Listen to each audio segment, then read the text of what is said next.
Welcome back. Welcome back. Welcome to Let's Talk Marriage, where we speak truth through transparency. You can like and share and comment. Uh, That's about it. yeah. Another thing. Today's topic we're definitely talking about narcissism, Mm-hmm. gaslighting. Right. I think that's a big thing in our marriage that goes on today. Gaslighting and narcissism. People don't know the real definition or understanding, but we have a knowledgeable person sitting right next to me that can give us all the information that we need about it. One that I could say that when a person are gaslighting, they are really throwing a rock and hiding their hand, as I should say. Well, yeah. I had to wave my son off. He's here today, but our girls are gone. So talk about transparency. What do you want, son? Do you want to come on the show?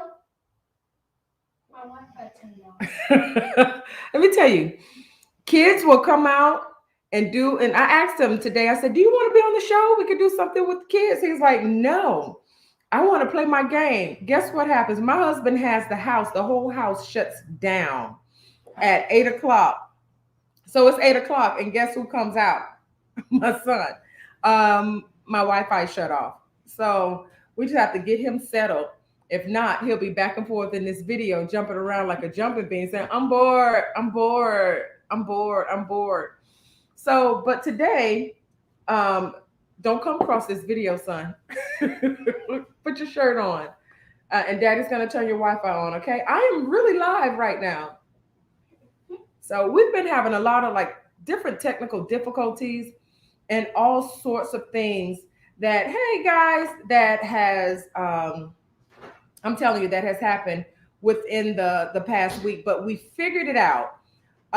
Sometimes for me, I need to know the why in order to be able to do everything else. So once I know the why, then everything else just starts to make sense. So when it's just me and him, the audio is perfect. But when we start adding other people in, we actually need headsets.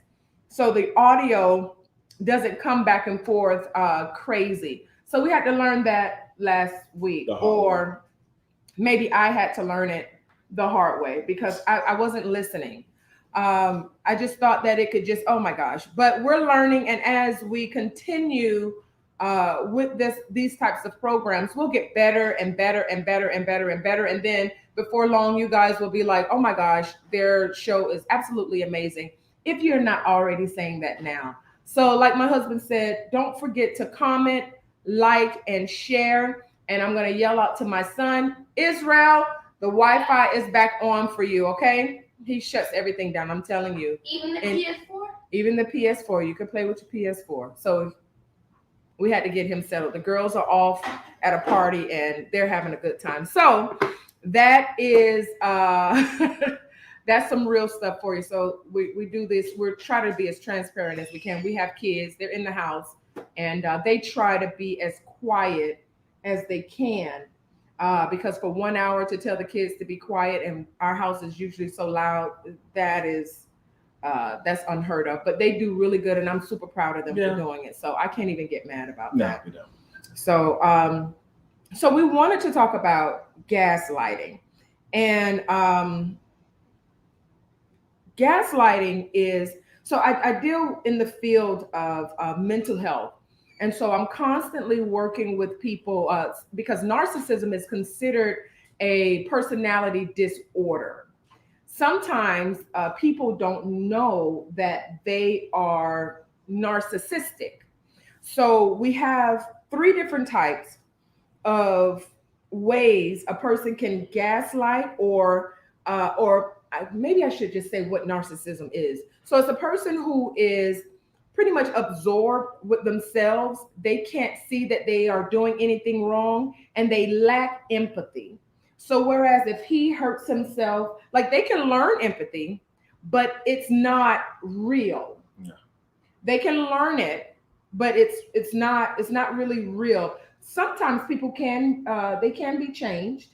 but it takes a lot of therapeutic work. It takes a lot of work. It's not something that can just be done overnight. So some people are in these relationships with people that have narcissistic traits, but are not full blown narcissistic. Correct. You know what I mean? I understand what you're saying. So we all have the traits of it. Like we can all be a little self-centered sometimes. Yeah. We can all want things, for ourselves. That's a little narcissistic. People will say, "Oh, they want things done this way. They want things done that way." The DSM-5, which all mental health workers, they actually have to go off the DSM-5, and the DSM-5 tells you the diagnosis and how to treat these particular types of people. But when people throw out words and things like that, that bothers me because it's not the correct way to talk about this particular, because it's a disorder. If you've ever met a true narcissistic person, you wouldn't want to be around them. Right. And to be honest with you, usually a person with narcissism they're usually doctors because they like to play God. They're usually like lawyers and things like that because they can control their atmosphere. Okay? So, with that being said, do you have anything to say before I go into gaslighting? Well, to me, that sounds like the beginning of relationships. Oh, I thought you was going to say that sound like me. I was going to say, no, what was you talking about? Do you think I think in the beginning of a relationship, people would hide these traits to try to, lure a person into their life. And, they're good at that. Yeah. Eventually they let piece of them out little by little. And once they think they got you, they go full blood on you. Oh yeah, this is good because you're going all the way into what I was going into. My God, you going too far. Oh, I'm sorry, I'm slow down. Don't do that. Don't play with me. So what is gaslighting? So I have something here. I'm going to read it. Gaslighting is a form of psychological and emotional abuse that causes victims to question their reality and their judgment, their self-perception, and in extreme circumstances, their sanity. So what does that look like? What does that look like? So when you have to constantly question, are you going crazy or not? Because this person is doing these things. Sometimes what happens is that you'll be isolated from your friends and from your family. They'll isolate you. But that's not even the kicker of how a narcissistic person operates. And what you said about them luring you into their world, they'll make it seem amazing. And then once they have you, they hit you with, and this is where domestic violence and all those things take place. As you can see, I'm being very careful with my words because I have to. Yeah. I have to be very careful because I still work in the mental health field, and I need to be very careful with what I say and how I say things because y'all not gonna catch me up. Because even at work, I notice a lot of traits of that. Being married to my wife, going through all these classes, she teach me a lot. I just listen, but as I go to work, I begin to notice a lot of trait of this narcissistic, where people are having these traits and behavior and want to have control. Mm-hmm. As I notice, for people that is not that way, they are very ongoing, they are very kind, they're pure-hearted. But those people that have that trait, it's phony. So I'm going to talk about it in the professional setting. So there are three different kinds of ways that you can be put into this this little circle of deceit. I'll use that word. So you can be in a professional way of gaslighting. You could be in a romantic relationship. And of course, it can happen with friends and family. So as we're going, I'm reading my notes and things like that. So he's moving a lot faster than I have it here in my notes. But in a professional setting, stop smiling at me like that. Beautiful. In a professional setting, there are different ways that you can become gaslit. So, or you can become the victim. And these are those ways. And it says that you become the subject of baseless gossip. You are persistently discredited. Some of you that are working, you know this all too well. Yes. You are expected to read the gaslighter's mind.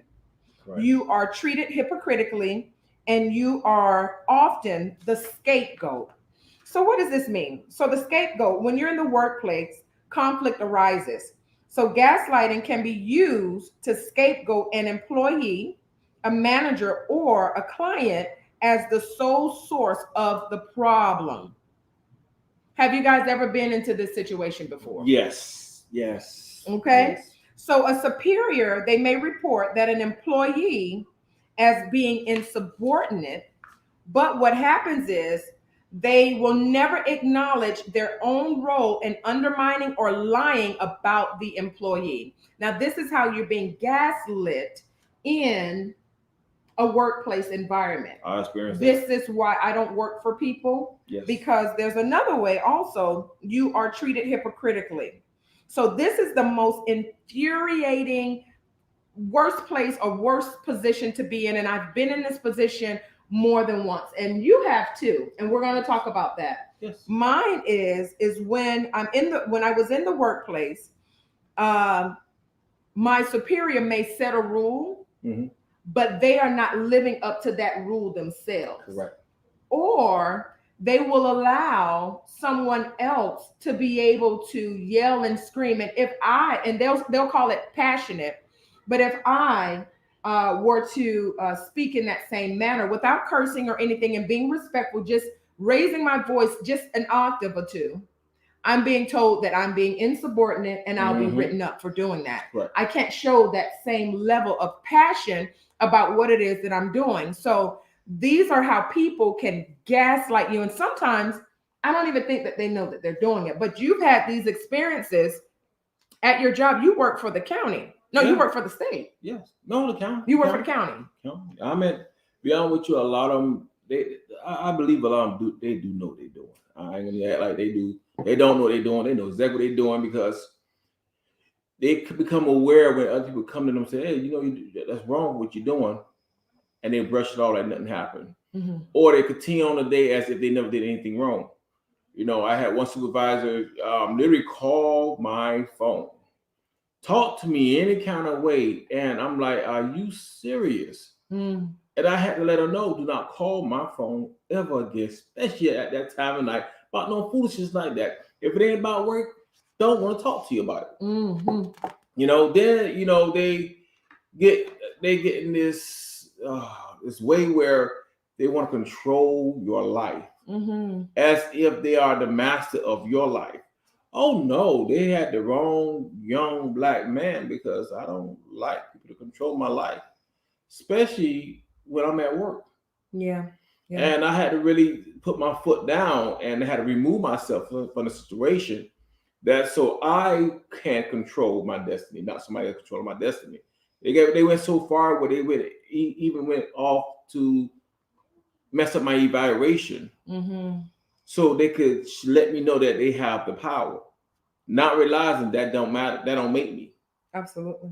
And so even with reading here, one of the things is that you become the subject of baseless gossip. Yeah.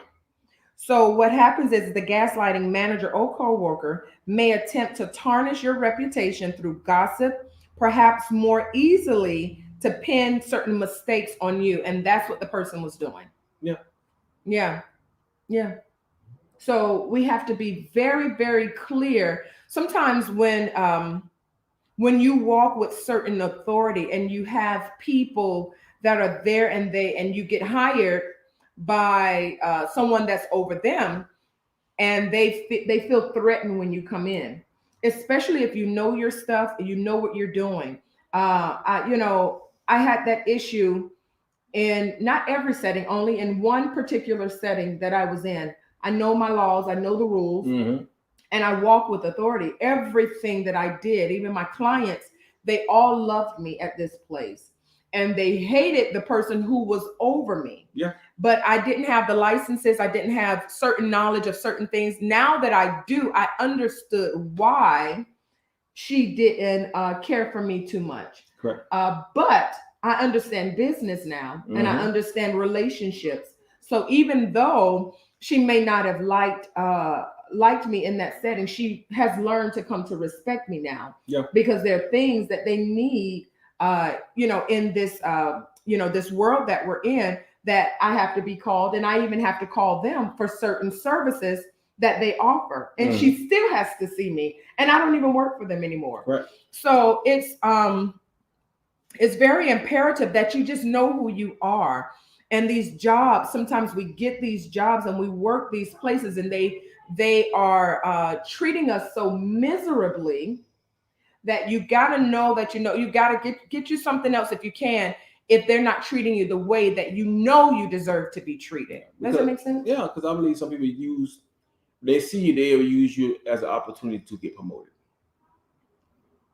That would happen to me. They use me as a stepping stool, as promotion. Mm-hmm. No matter how much knowledge or how kind I am or respectful I am, they saw the opportunity to use the gaslighting format to promote themselves. So then, like I said, you keep going ahead. It's like I don't know if are you reading my notes? No, I'm not reading notes. I don't got my glasses on. Oh man. So one of the other things here is that you are persistently discredited.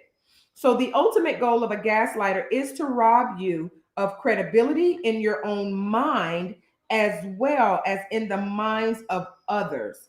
They will discredit you. They will discredit you. When I first came into this field, I had several colleagues to call me, some that I haven't heard or spoken to in years, but they were all of them were white. Mm-hmm. And these were people that I had worked under in my externship and in my internship, and they all called me. And I remember telling you, I was like, why are they calling me now? They were trying to discredit me in the field, and I literally had to call the state and make sure that all my stuff was working. Remember that? Yeah, I know. That everything was that I was on point doing what I was supposed to do, because they could have gotten me my license thrown out before I even got the license. People use their hatred or their jealousy to block you from your next step of life or your journey of life. People are jealous before they even know you. Even if they do know you, they become jealous because you're moving faster than they thought. They thought you should be moving. Yeah, absolutely. And then by you being who you are, they feel like you should have been working under somebody for the rest of your life. Not me. Not I, said the cheese. I refuse. And I'm not going to never say never, because you never know what could happen. I may have to one day, but I am saying within my everything that I don't ever want to. And as he said so eloquently before, that you want to be a what? Stay-at-home what? Stay-at-home dad. That he's going to be a stay-at-home dad. Why not? So it's not gonna work. Let's see here. We have a question, I believe.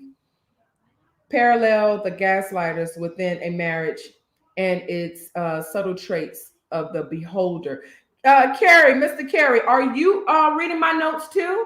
Because the next thing, because I don't think you were on. There are 3 types of scenarios that the gaslighters are in. So the next one is the romantic partners. Carrie, stay off my notes. Stay off my notes. I'm on there.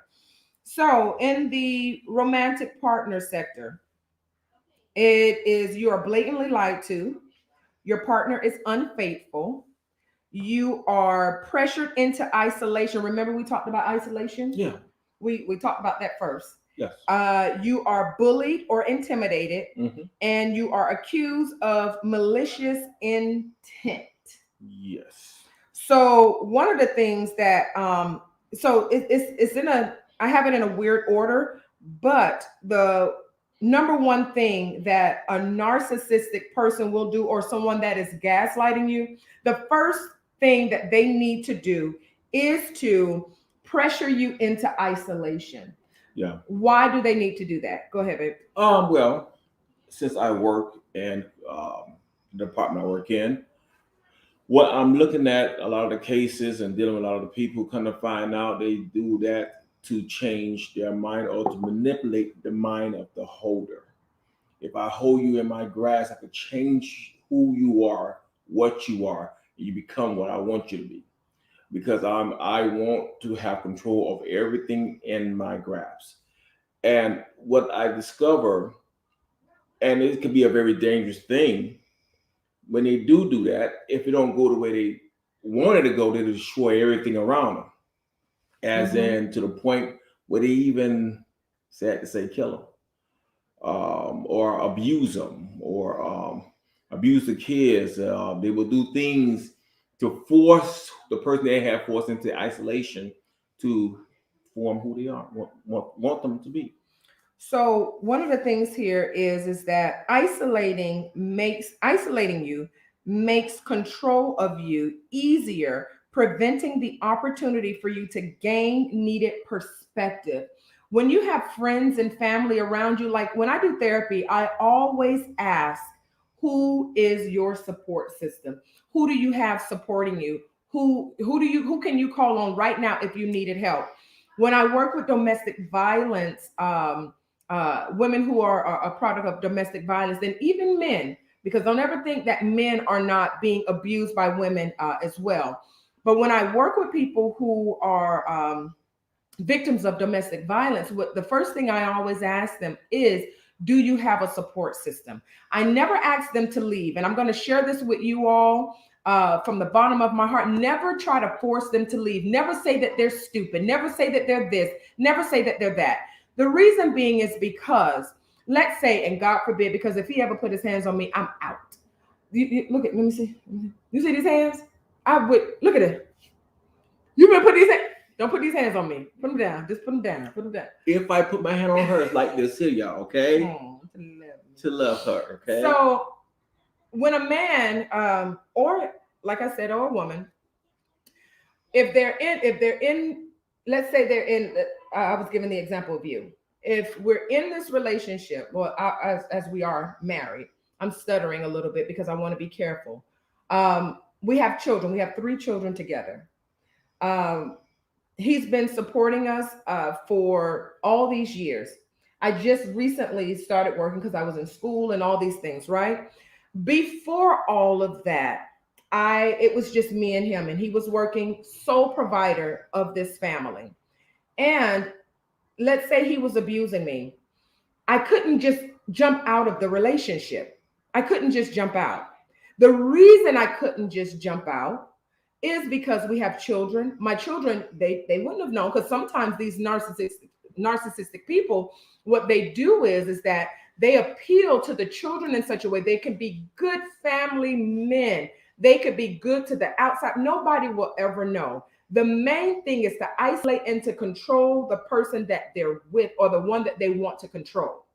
So what they do is also, the woman, she or he can't just jump out of the relationship, because financially, how is he or she going to be able to live if they don't have an education? Right. At that time, I would always worry, like, oh my gosh, if something was to happen to him, I don't have any schooling, I don't have any background, I don't have anything. I have my resources, I can work, but I never wanted to just work for, and nothing's wrong with McDonald's, Walmart, or anything like that, but I never wanted to work for any of those places. So I said to him, I said, I'm already doing social work. Can I go to school? It went a little further than I even thought, because I never imagined that I would be in the position that I'm in right now. Mm-hmm. But most people rely on the finances of their spouse because their children need them. So they don't just walk away from the relationship. So stop telling people that they're stupid, that they're dumb for staying, that they're all these things, because that is incorrect. There are reasons why people do the things that they do. And if you cannot, and I'm going to say this very clear, if you cannot offer them a place to stay or helping them to get to where they need to be, you need to shut your mouth, because you don't know what that person is going through. Please be very careful when you're talking to someone who is the victim of domestic violence. Right. That makes sense? Yeah. See, that's why in our relationship, the most tragic thing we had in our relationship that actually happened was I had to go into the hospital.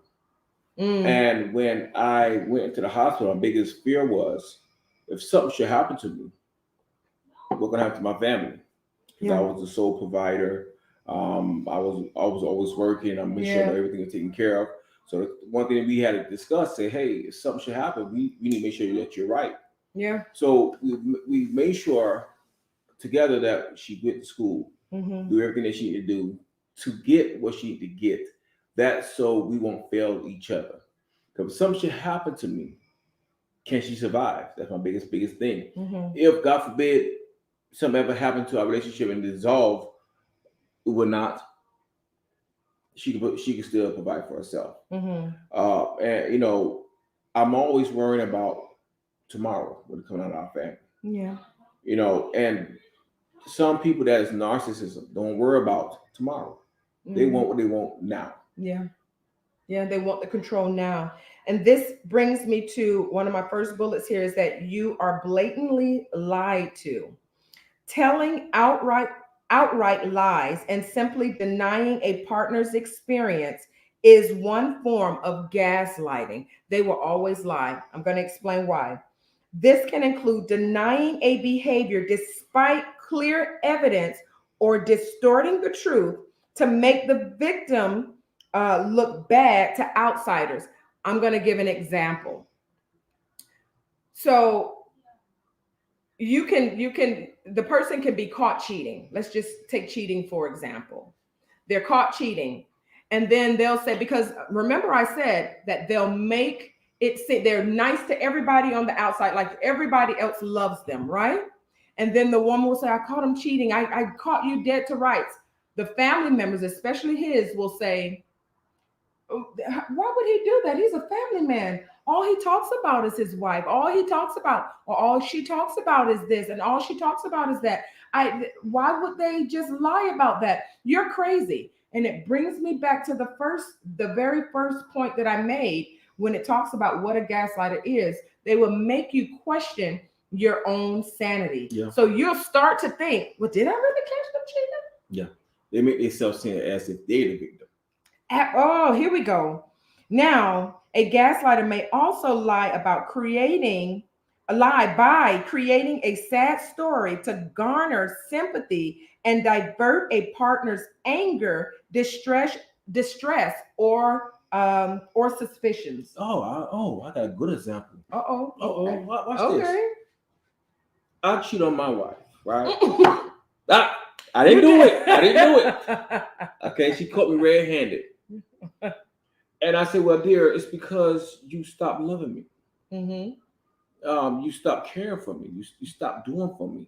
You remember I used to ask you all the time, and you stop. You don't do for me like you used to. Now you're feeling guilty. It's now, baby, and we'll work on it. You don't gotta do it no more. Now I'm paying the victim. Even though I'm the guilty party. Yeah. There's a lot of people that do it every day. Yeah.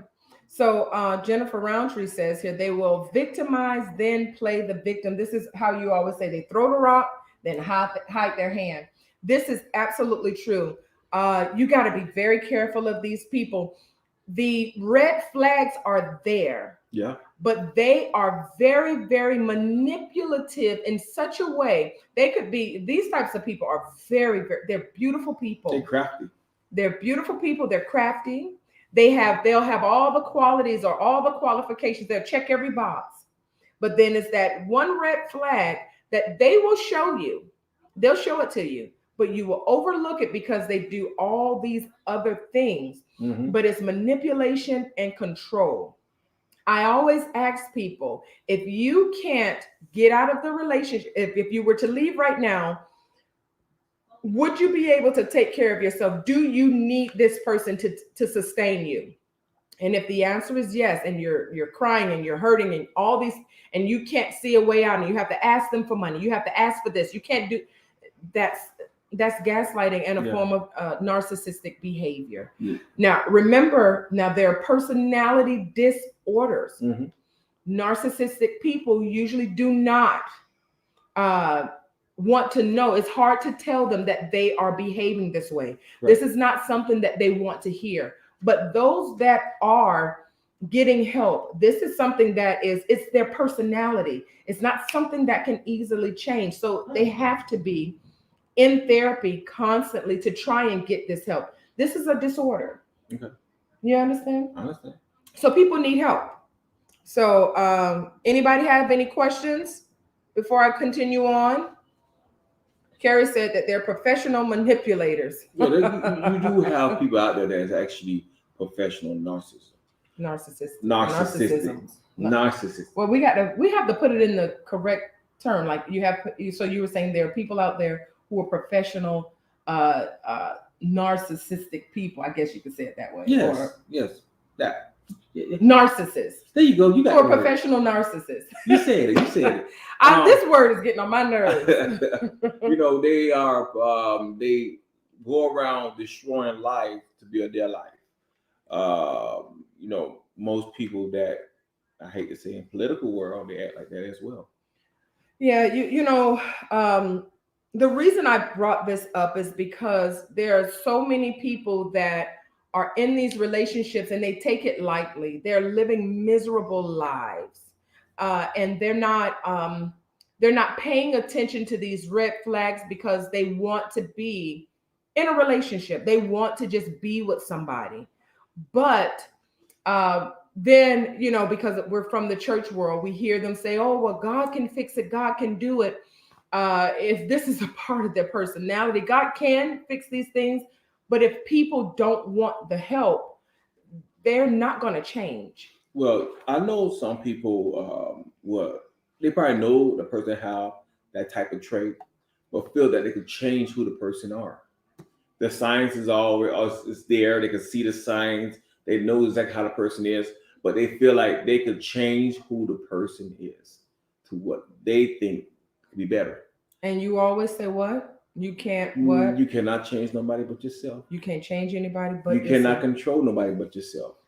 And this is something that he preaches this to our children. They're young, and he says this to them all the time. You cannot change anybody but yourself. I'm sorry to cut you off, but I see this question here. How do you stay in a situation and keep your sanity? Jennifer, I don't know what to say to you to that. But I am going to say this. You cannot change anybody but yourself. Change doesn't change until you change. Correct. If you want the help, if you know that you're in a situation that is not conducive to the way that you want to live, I can't tell you to get out because I don't know your situation. But if you need help, seek the help that you need. They have so many different shelters and things like that around here. Or try to put yourself in a better position to be able to get out if that's your heart desire. Right. I can't tell you to leave because I don't know your situation. I don't even know who you are. But if you are in a situation that is not conducive to what you want to be in, change only changes when you change. When I think about moving on in life, it's like a young man living with his parents, living on their rule. If you want to change, you will have to prepare yourself to be ready for a move. You got to save money up. You got to look for a place. You got to change your mindset for a change. But you cannot change your mind. You cannot do any changes until you change your own mindset yourself. I like that because one of the things, because sometimes people are not ready to move on or get out of those relationships.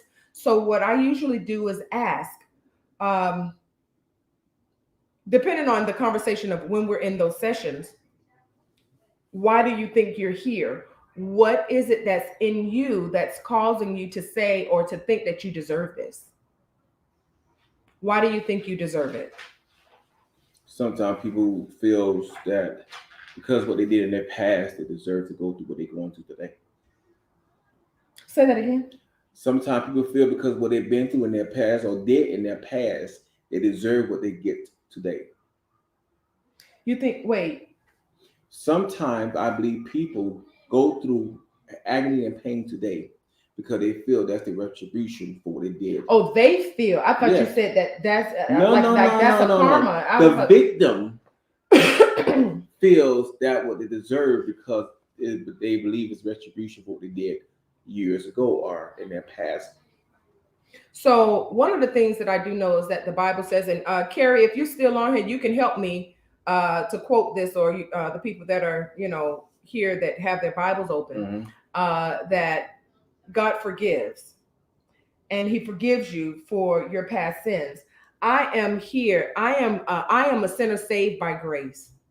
I know that God has uh, forgiven me Right. for the things that I've done. I've done some shady things. I shouldn't even be here alive today, being able to speak to you guys. Mhm. I shouldn't have a husband and I should not have children, but I do.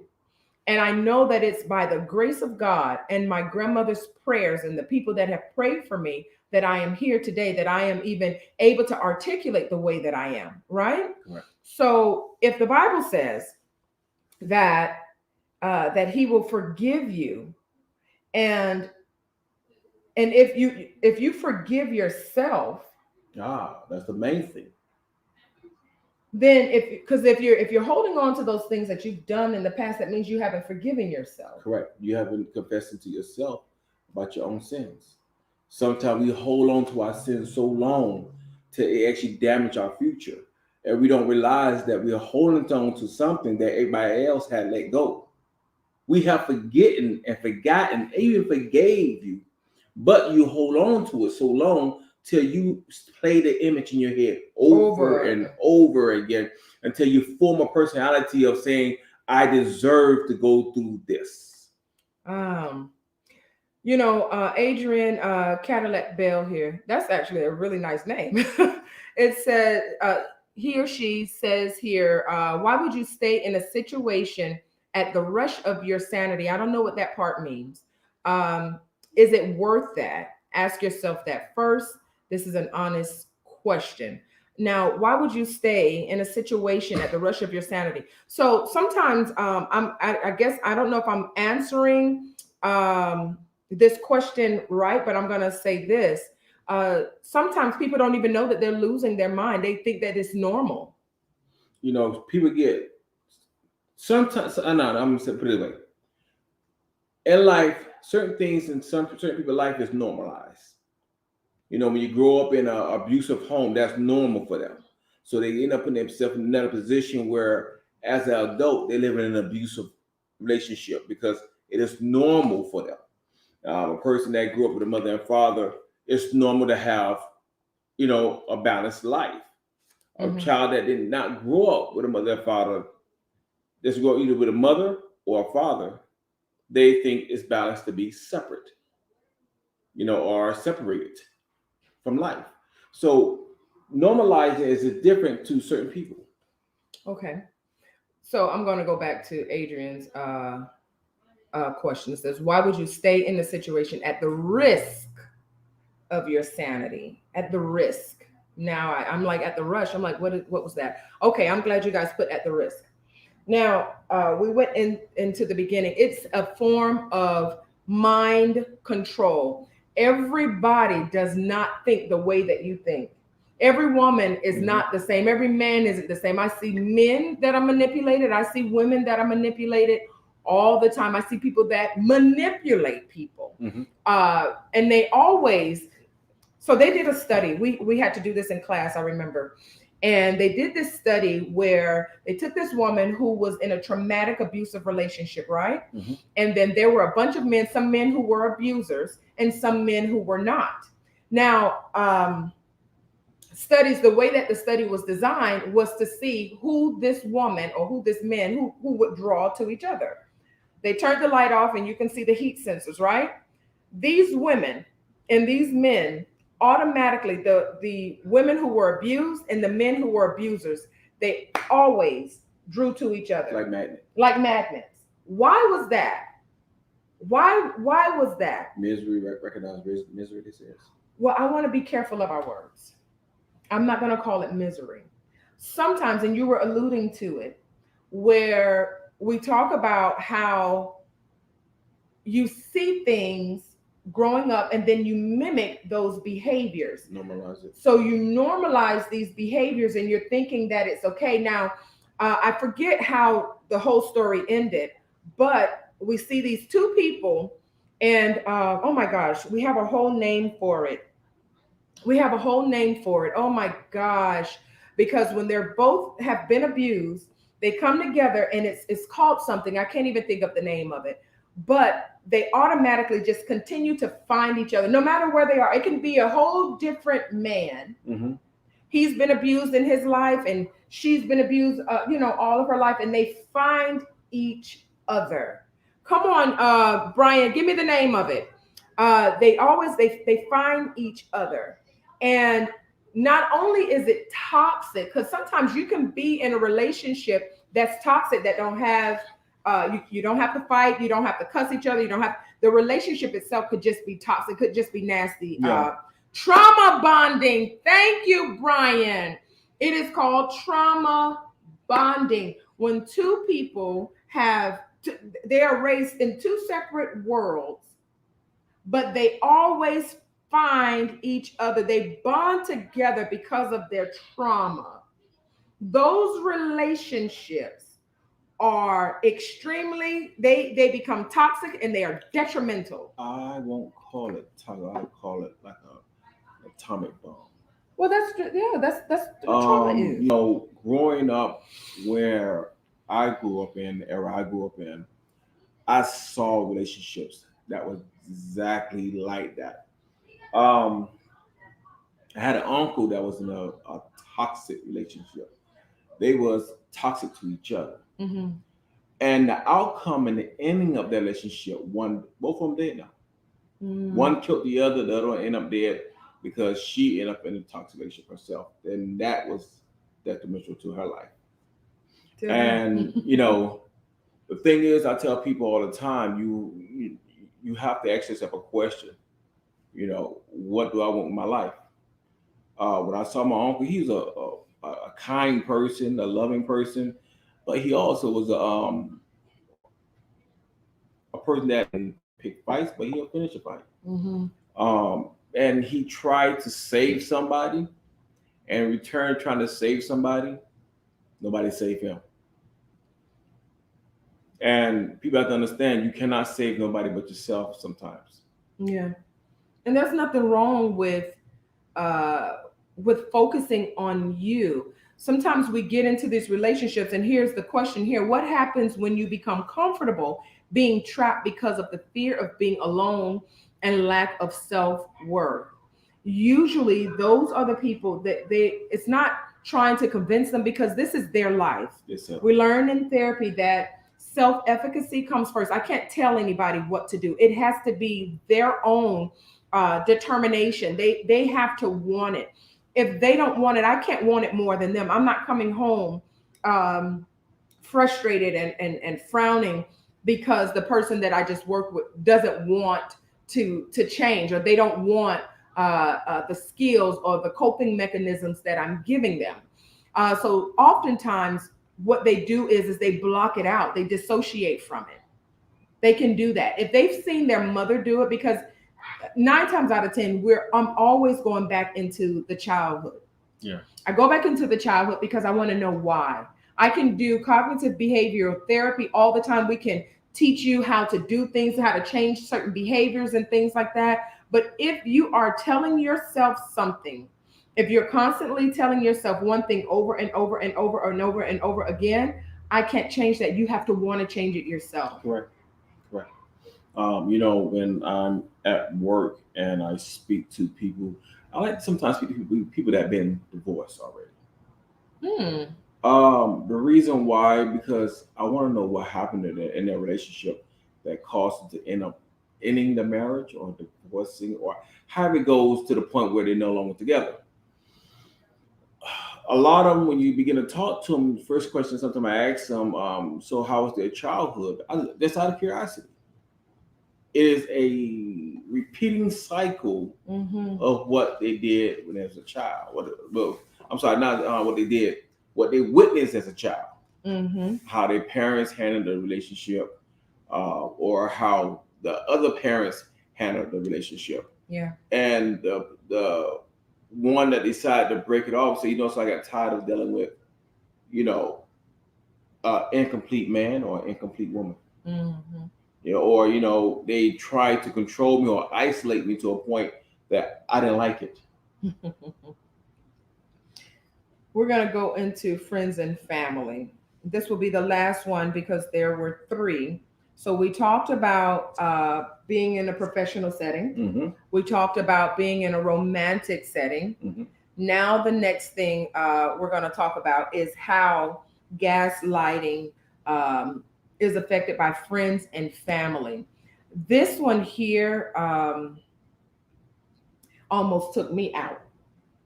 It was never a problem with you. With you and being in a relationship with you. I knew what to do when it came to work. I have, a bunch of associates and friends that are business owners, Black business owners. They already told me what I was going to go through, some of the things that I would go through. And I didn't understand because I hadn't had to be in the corporate world. And they shared with me some of the things I would go through. And once I started to experience those things, I knew immediately. I would always tell them, people at the job, listen, I got a husband that will come here and shut all this down. I'll take all this stuff off this wall. I don't need to be here. I want to be here. And he would prove it.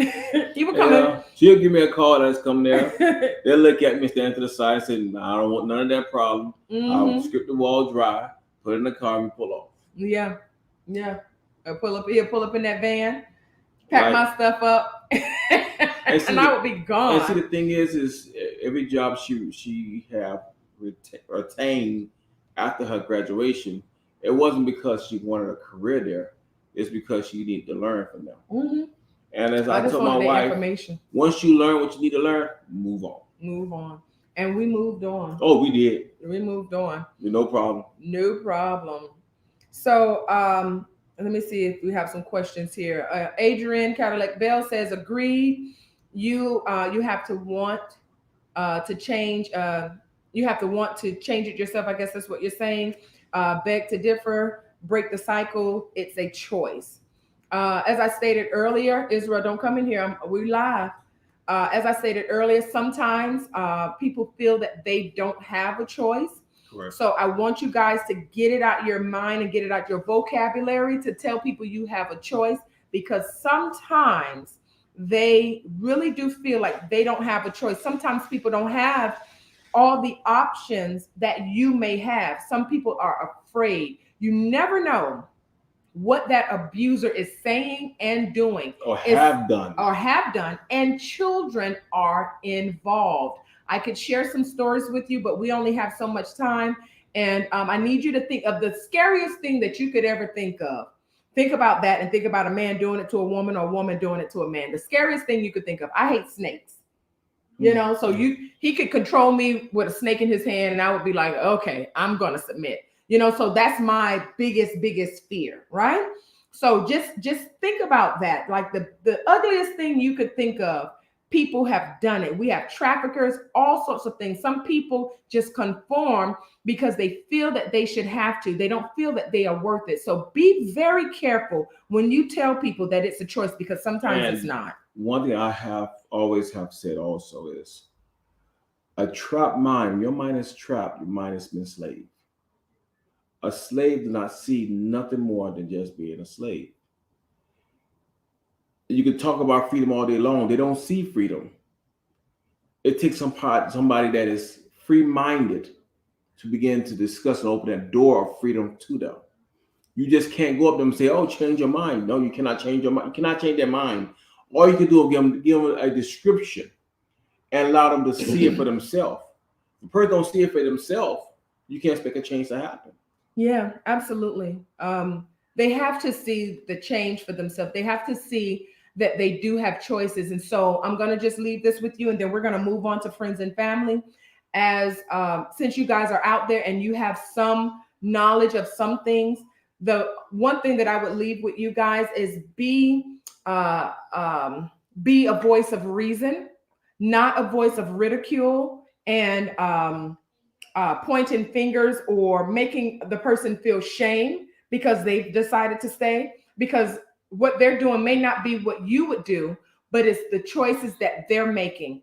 If you're there and you want to be a friend and you want to help, just leave your doors open. You could be the scapegoat. You could be Correct. the person that they can like keep in secret, where the husband doesn't even know where you live. They don't know your number. They don't even know who you are. You could be that person for somebody who needs to get out of a domestic violence situation, because sometimes they don't want to go to the shelters. They have shelters, they can relocate, but sometimes these women feel that they can't do it. And there's so many other circumstances that are surrounding that. But I want you guys to be careful when you start to say to people they have a choice. That's not always necessarily true. So just be careful. Well, I would with say that. this: you have a choice to be that person to allow them to see a difference. Right. And everybody ain't so saved. So stop trying to be so super saved. And remember, we're talking about transparency. Don't be so super saved and using Bible quotes. People, when they're in a crisis, nobody wants to hear that. Correct. Nobody wants to hear it. When you're in a crisis and you're hurting and things are really hurting you, you don't want to all the time hear no Bible scriptures. If you do, that's You on know, you. I would say this: if you see somebody in that position, pray to God to help you, give you the right words to say, instead of trying to throw a verse at them. Very good. Very good. When I go in for my sessions, I pray I pray in the room. I have worship music on and I'm always asking God to give me the words to say. Give me something that I can say to them, because everybody, they don't want it. They know the Bible. Half of them, they know it. But it's like, when you've been in church and you've been in church for so long, and you've seen your mother go to church and your grandmother, and they've been praying, praying, praying. Somebody put that on my as a Facebook post, and they've been praying and praying and praying, and they've seen grandma and granddad and all these people go to church, but their home life wasn't changed. Do you know how many pastors are preaching up in a pulpit right now that have rape congregations? Yeah. But women in the congregation? So let's not even get started with that. So Nevertheless, wait, let's- hold on. Let's just not go, because I'm trying to get to Let's the just friends put and it this family. way: let's not see the change in people. Let's see the change in ourselves. Very good. How can we implement change? How can And we let do the it? people see the change in you. There you go. There you go. There you go. Let your light shine. If you want to do a Bible scripture, Yeah. let your light Because shine the truth of the before matter men. is, the Bible do say that we get delivered through the testimony. People get delivered through your testimony. So allow your testimony to be the one that deliver a person.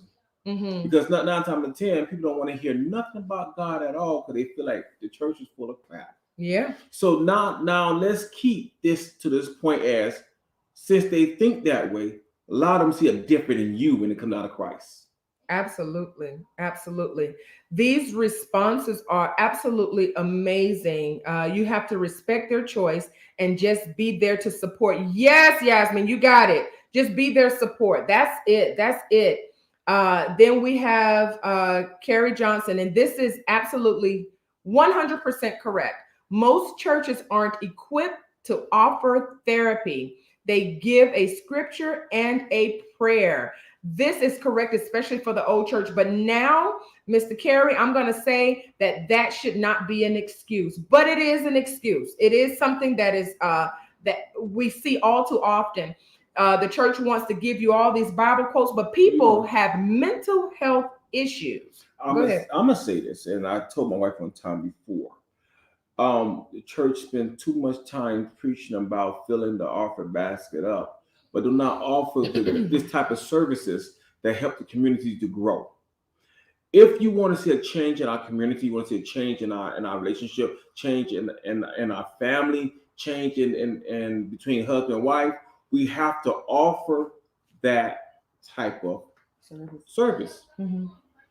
A person going to church every day and hearing the same thing, but not changing. Nothing's changing. Nothing changing. I think that's a problem. Yeah. Because when they grow up and have their own family, they're going to repeat the same cycle Over that and kept them in bondage. Yeah. But we want people to be free. So let's begin to teach people how to be free from bondage. Absolutely, I agree. But it takes platforms like this and other platforms. Carrie and his wife Nia Johnson, excuse me, she has a platform. There are different people that I see, even Brian and Genevieve Harris. Their parents. That I see that have really good platforms and that will speak and help people. But 9 times out of 10, what usually happens is people want to hear the fluff. They don't want to hear the truth. And when truth actually hits, it hurts and it cuts deeper than anything, because now at this moment they have to look at themselves. Yeah. And that really hurts. When I had to make a shift with my own communication to my husband and my children, it hurt because I realized a lot of the damage that I did when I wasn't forgiving and being so hard on myself. I realized the damage that I was doing to myself, and that cut me deep. Yeah. But I adjusted. I wanted the change. I went and sought therapy because I wanted it and I needed it. And then we went and had therapy ourselves as a married couple. We needed it. We wanted it. And when we got it, we adjusted and we made the changes, the necessary changes that we needed to make. We're not perfect. Every day we work on this. We just argued about something this morning, but we know how to argue fairly now to say, I didn't like this. I might yell a little bit, but it's not to the point where the children are like, oh my God, my mom and dad are getting ready to fight. They're getting ready to leave. No, it's healthy ways to argue as well. And sometimes in our argument, we end up laughing. We do. We always end up laughing. Yeah. One thing I would say, come think about it, when a person have not really saw themselves, it's like them walking and looking at a mirror that have so much dust on top of it. From our house sit for years, and the dust don't build up. So when you see the mirror, you see a silhouette of yourself. You haven't seen the truth of yourself. You've seen a silhouette of yourself. Yeah. And when they begin to dust the dust off, they realize they're looking at who they really looking at themselves. Yeah. Who they thought they were looking at was a false image of them. Yeah. Now they got to see the true image of themselves. So I tell people all the time, I'm beginning to tell people now, dust the dust off your mirrors. Yeah, like you were gonna say the Michael Jackson thing. I'm talking to the man in the mirror. To the man in the mirror. Yeah. Brian says that our household mantra is Jesus in therapy. Okay, now, okay. It doesn't look like I'm going to get to family and friends. Let's see what the next comment is. Is truth becomes controversial when it invokes an indisputable point to, oh, wow. No. When therapy really works, it works when you are able to say, because now I'm able to say to my husband, this is what's really bothering me. I feel rejected. I felt rejected by X, Y, and Z. I felt hurt when you said that's where vulnerability comes in. You have to trust that the person is going to hear what you're saying so that you can actually release some of that. He is my best friend. When I am hurting and I'm not feeling my best, like before this show came on, I told him, I said, I'm not feeling my best right now. And I said, I really don't want to do the show. He took my hand and he prayed. And I think that so far that his prayers, what he said in the prayer, is actually it's manifesting, because the Bible says when a man finds a wife, he has found a good thing and he has obtained favor from the Lord. And when he prays, so when he prayed, it brought something, else out in me. Like I always tell him, can you pray for me? Mm-hmm. Can you pray for me? Because I need you to pray for me right now. He's the head of me. He's supposed to be. His shoulders and his hands are bigger than mine. I'm a big woman, but he is bigger than me. Yeah. So I want to be able to come home and rest in him. When I feel sad, I don't want to go to no other man or nobody else. I come to him. And that takes a lot of vulnerability, because if anybody knows me from when I was younger to where I am now, I was extremely hard and cold and I did not care. And it took a while for it to get this way now. And what I would say, go ahead. I had to make myself available to hear, available to feel, even available to feel vulnerable to her to talk to me. But if I never allow myself to be vulnerable for her to talk to me, guess what happened? She's beginning to get abrupted, get more unruly, and grow to infest in something totally different. That's why when a person in a relationship, one have to be to the point where let me shut up. He was always the one that was shutting up. He was like, let me just be quiet, let me listen. But I had to learn how to fight fair, because I would fight Oh, whoa, she felt below the belt. I would go all the way below the belt. I'm gonna tell you, she would go so far under the belt till you bend over like, I don't want this no more. You know, and then but my issue and my problem is that I didn't understand, and I would tell him all the time, I didn't understand being with a man and having to listen to somebody give me direction, especially when I thought I was in control of myself, and I was out of control. I was out of control. A lot of arguments will end up like this here. I'm saying this. You better be quiet. If you control everybody around you, who's controlling you? So who is out of control? Yeah. And again, I had to put myself in a position while allowing her to begin to hear herself and begin to listen and only respond when I know I had a point to make. Mm-hmm. Because sometimes we can respond at the wrong time and make everything worse. Yeah. Because sometimes people want to they're looking for a way out. They're listening for a way out. I would listen to respond and never listen to hear his heart and how he really felt about me. I listen now to hear his heart, to try to understand. Because sometimes I find myself saying, okay, fine. Cry, you say that. You're so lame. Let me read this question. The danger with church and a narcissistic person is, as you said earlier, they see the good and refuse to accept the negative behavior, assist and put the blame on the women, saying things like pray for your husband, etc. That actually ignites the behavior. Well. Carrie, I know you're thinking of some things as my husband is as well. But let me put this back up here. This question, this statement. This is what I'll say to that. I remember, I want to be careful with my words. Being in a church, the church is not your husband. The church is not his wife. Thank you. God put the church there. And this is in your Bibles. Y'all got to read your word. You got to read your word, and you got to read with understanding. The church is put there so that you can have somebody to kind of help. Support system. It's a support system. You should already be in your house reading and getting understanding from God, because the Bible says when the man prays, you should get that understanding already. So when you go to church, it's just a confirmation. It's just, having accountability, right. Having somewhere to go to worship. Mm-hmm. And if, some people, like my grandfather always said, if you go to church, you're going to have to pay some dues. Mm-hmm. I see the church as a place of refuge for people who don't have, because if I'm coming to the church,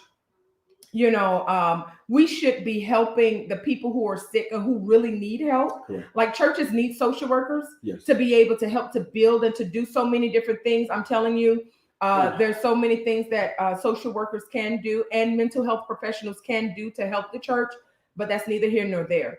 When you're going to church and the pastor or the pastor's wife or whomever is agreeing with the behavior of whoever is the narcissistic person or the gaslighter, if you have somebody that is agreeing with that, I would question, are they doing it because I'm giving a whole crap load of money to the church? Sometimes the church doesn't want to lose your dues.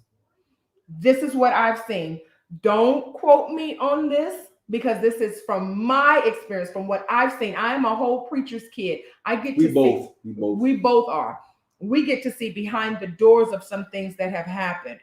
We currently do not belong to a church, but we do have pastors, and things like that that speak into our lives and that gives us correction when we're out of order. Correct. We do have elders that are over us. We don't belong to a church home, but we do watch right now, COVID and all this other stuff. We do watch things, on certain churches on television to get the fulfillment that we need. Well, but if let me just make my last point clear, and then I know you have your thing that you're gonna say, and we're going over. It's 9:05. It's okay.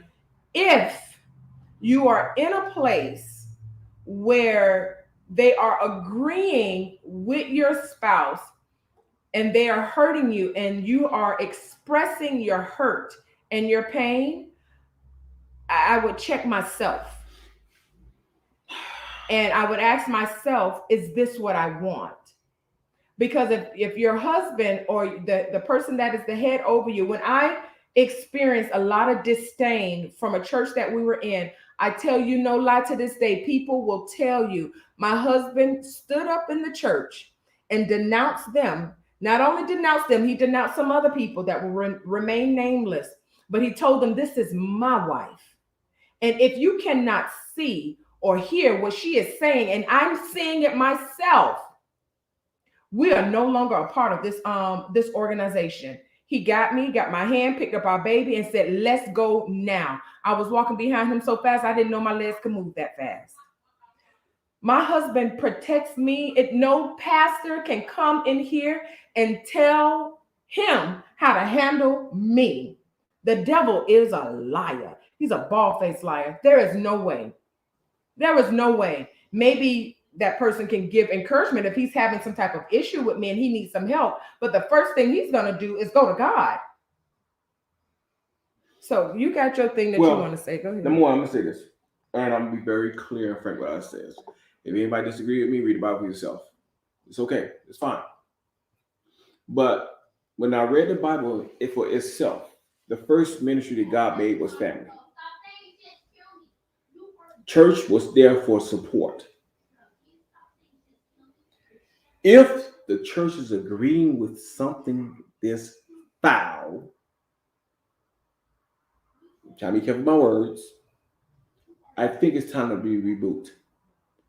Because I believe church is supposed to help support goodwill in a marriage, good, healthy marriage, support system. I'll be honest with you, a lot of the pastors that I deal with and talk with, they support me a lot. If I need the prayer, they pray for me. If I need somebody, so they encourage me. They tell me the truth because I refuse to have somebody in my life that will lie to me. Because I think for somebody to lie to me, encourage me to be in wrong, it's not healthy for my marriage. But he has a good mind to know the difference. Like the pastors that are in the men that are in your life, and the men pastors that are in your life are people that have been married for years. They're a lot older than you, and they really do have wisdom. Yeah. Like they really do have wisdom. I think God, put certain people around you, because we're not in church. We probably will go back at one point in time. We're still working on some different things, and we're still looking. We're not going to just go to any church. Like I said, we've been there, done that already. But we're very careful, because we don't speak against any churches or anything like that. Our experiences are not everybody else's. Some people can handle that. For me, I personally can't. I can't just sit knowing that these things are going on, and my husband sit under something like that. We probably would have been divorced. Right. Because if you can see the manipulation and you can see the gaslighting that's happening, for me, I can't speak for anybody else. I'm talking about me, so you can say amen. I would have to leave, because my mind is too strong to stay in a position to watch my man be weak and allow other men to control and say, this is how you're supposed to handle your wife, manipulate her, do this, and they support that. That is bullcrap. There's no way. Like I tell some people, I say, when it comes out of my wife, nobody got to tell me how to treat my wife. I know my wife very well. I love her very much. And I learned who she is, and I love who she is. For every man that have a wife, he should learn his wife. Mm-hmm. He should learn how to love her, how to respect her. Even the Bible says, Husband, love your wife as I love the church. And it says, wives, respect your husband. Now, with saying all that, if you think about it, if you tell you love your wife, he's telling you to love who you are. Because the wife is representative of yourself as well. Mm-hmm. Mm-hmm. She's Absolutely. everything that you think you are not. So if you respect her, you realize that you're loving yourself in return. And for a person to hurt their wife, disrespect their wife, or even hate their wife, tell me that they don't love themselves, they hate themselves, and they want to abuse themselves. Yeah. So we got to ask ourselves. Like I always am a strong believer. I watch how a person treat themselves in life. Let me know how they're gonna treat me in life. Yeah. Even as friends, certain friends treat you the way they treat themselves. Yeah. So we got to be very careful who we allow in our life, because they can either help you or destroy you. Right. Right. We got to be very, very, very careful. Just period. It is 9:10, and we are over the time. My son is beating on his game in there. I hear him, and he is yelling retaliation on this game that he's playing, and it is it's out of control right now. We are over the time. So, are there any other questions, comments, or concerns? I'm going to give you guys a minute. Oh.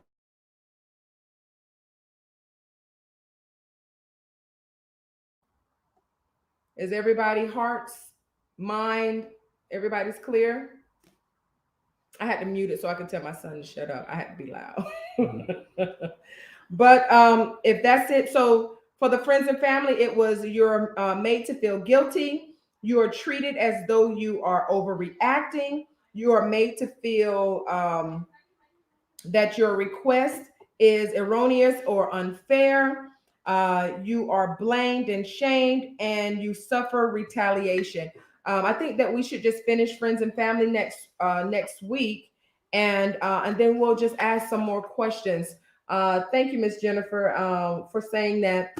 But if there are any more questions, any more comments? If not, we're gonna go ahead and sign off. Babe, do you have anything else that you want to say? Guys, let's remember this in life.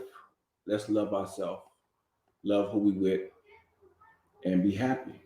Absolutely. Love who you're with. Don't love somebody else. Husband or wife, you love who you with. And if you don't love that person, go get some counseling. Y'all go seek, go get some help. Talk to somebody. You can't do everything yourself. You're not perfect. No. But you could be perfectly perfect for each other if you learn how to communicate effectively. There's an effective way to communicate. So, anywho, my thing is to tell you guys to like, comment, and share. Make sure you share this with whomever you want to share it with, and we'll see you next week. Yes, most definitely. So we'll see you guys next week. Thank you guys for coming to the show. We love you all. God bless you, and see you next week. Let's talk marriage.